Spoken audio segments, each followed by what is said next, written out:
Okay, George, where are we at on the Endros this week? We're back in Tama County, about 5 miles south of Traer. Okay.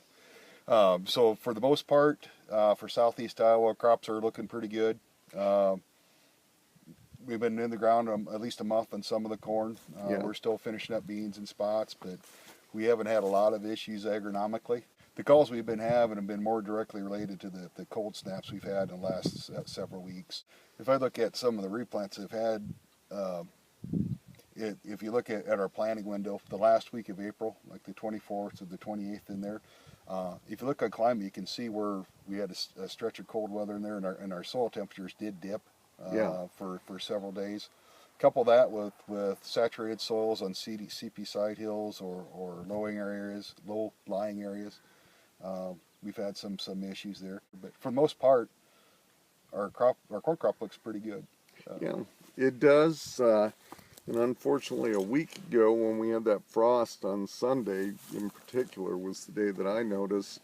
Uh, it wasn't widespread. It was in low areas in the northern part of what I cover, but some of the earliest planted corn, the two-leaf corn that looked the nicest, that's what took it the hardest. I went out and looked at a couple of fields that looked like it was dead, even walking in the field, but you dug plants. It was trying to push green out of the whorl, and you split it. It had a nice root system and a healthy growing point.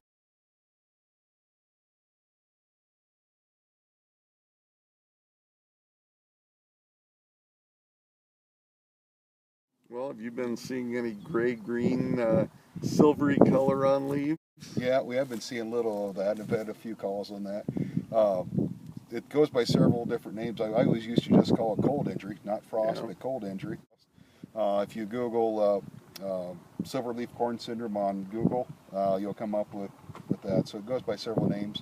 Bottom line is it generally doesn't affect yield, and again, that plant will grow out of that.